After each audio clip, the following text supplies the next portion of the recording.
Hey guys, welcome to Clockwork Noodles for another breakdown of Spice and Wolf, episode number 6. Welcome back, guys. I hope you're looking after yourselves and having a great week. There is now perhaps 1 week left before I have to bring up my midway review. Fingers crossed that I can finally decide what my top 3 are. It's changing moment by moment pretty much, and I'm very curious to see how I am going to vote, even myself, to see what my top 3 end up at. We're going to go for top 3 OPs, EDs, current standing of anime. Obviously, things always change. We always like to compare the end of the season to the midways because it's always fun to see how far things have changed or if they've changed at all. We've then got only about 3 weeks before we do a slight overview. The overview I'll try and get animated as well. But on the topic of animation and my poor laptop, I am maybe going to have some disruption.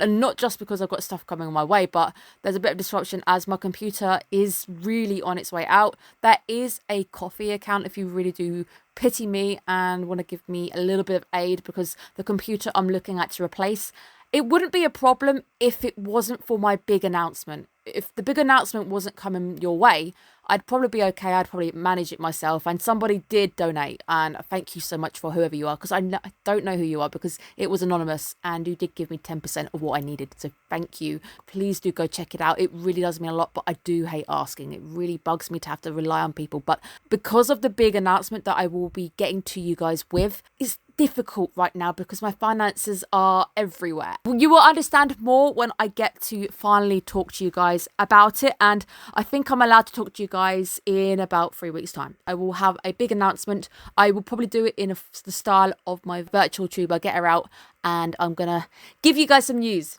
Keep yourselves alert for that. I can't wait to bring it out to you, but I'm also really nervous and what it means for the future of the channel. So let's get straight to it because this week's episode was absolutely amazing and the girl can really howl. I was really on my toes this week. There was a lot going on and it got more and more tense as the chase continued. The guys were starting to really close in. They had lanterns, so they had done the right thing of bringing lanterns. I still don't understand how they were navigating in the complete pitch black. Definitely helps if you've got a wolf with you because they can smell. It was also really nice to know that they hadn't been sold out by the blonde-haired dude, because I felt really nervous when I first saw him in the OP. I don't know why I got a bit of a vibe that he was going to be bad, and he is a good guy, and I'm sorry, dude. I that was my fault for just presuming you'd be a bad person, but he is awesome, and even till the end, he is absolutely awesome.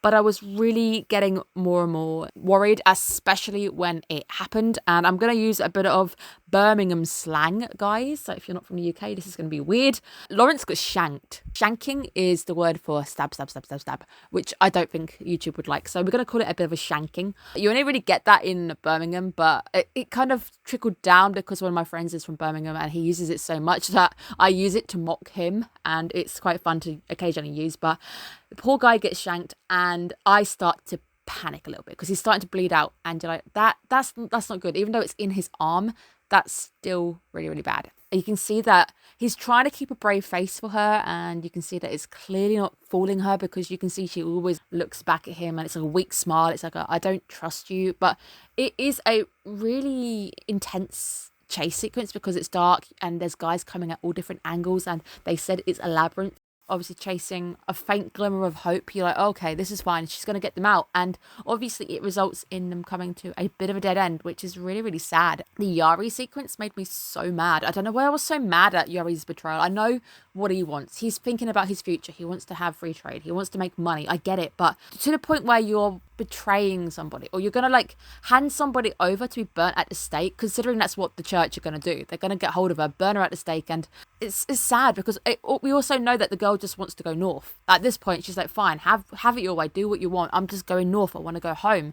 The whole sequence made me really sad, and especially the fact that as soon as he's like holding his hand out, I'm like, no, as soon as you say no, as soon as you try to reason with him, he's going to hurt you. He's really going to hurt you. And he's not a friend. Any friend that can turn on you like that is just, they're not a friend anyway. And you can have different views, but you don't have to go to murder. You don't have to go to ending somebody's. It was really painful and irritating. The whole sequence was irritating, but I do like the music. The music building up to the next big bit was just beautiful. It's so folklore. We've got the flutes out. We've got all these traditional instruments. It really does have that vibe, which I really like. I like the music. The music on soundboard is really good in the show. It's really nice. I like the beam of light coming down as well because it felt very, very composition that this is shining down on Hollow because she is obviously the center of everything right now, and her being a deity, that it looks really nice. And as well, them standing in the light whilst the guys stand in the dark is also a bit on tongue-in-cheek, but good versus bad kind of thing. These guys are standing in the light because they're not gonna do anything that bad, and then those guys standing in the darkness willing to go to some dark lengths to get what they want.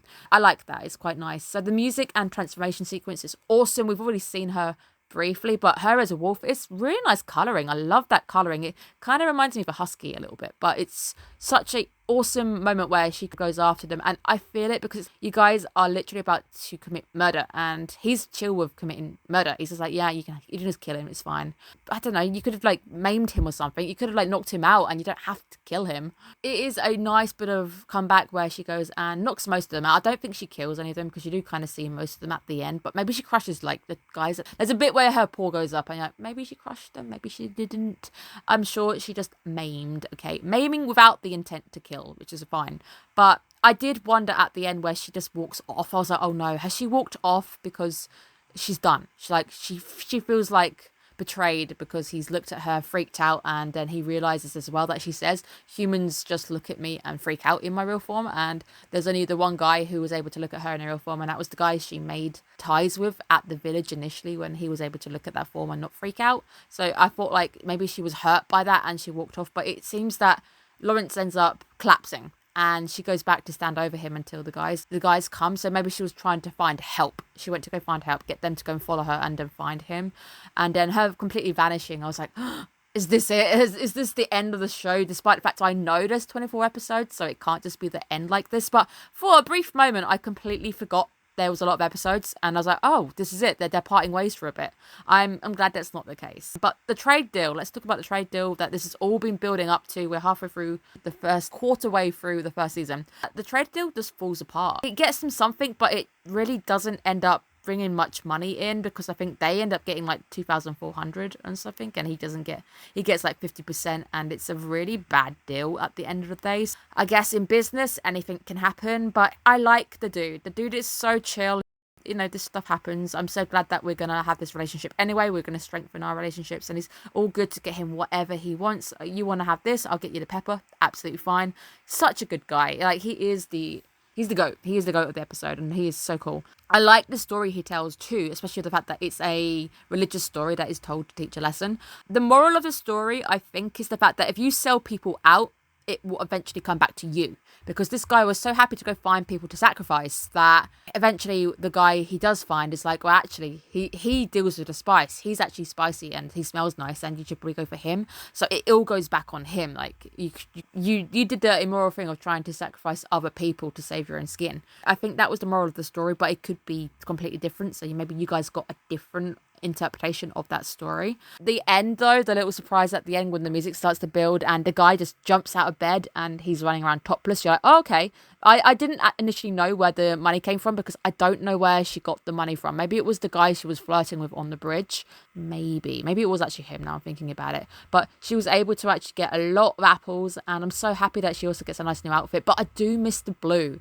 I like the blue associated with her, but the new outfit is very nice. The fact that she also buys it herself as well. The name is finally a roll credit moment when we get Spice and Wolf.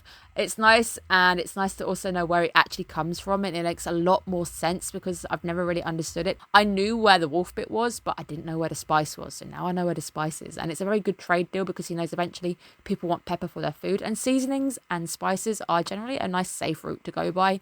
If you look at history, everybody's always dealing in seasonings and spices.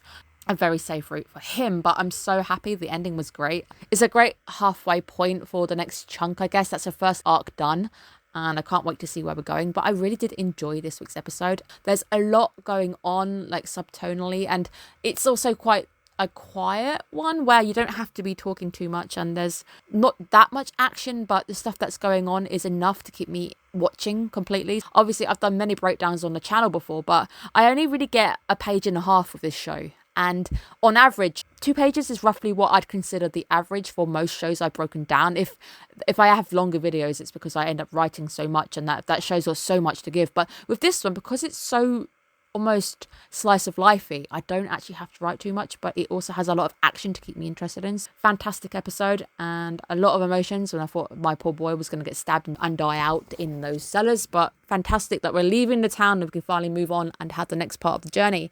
Thank you guys so much for tuning in. I hope you're looking after yourselves and I really can't wait to see you again soon. Make sure you are taking time out to look after you, and I hope we will get a chance to talk, and I've got some big news coming your way. Thank you so much. Have a good day.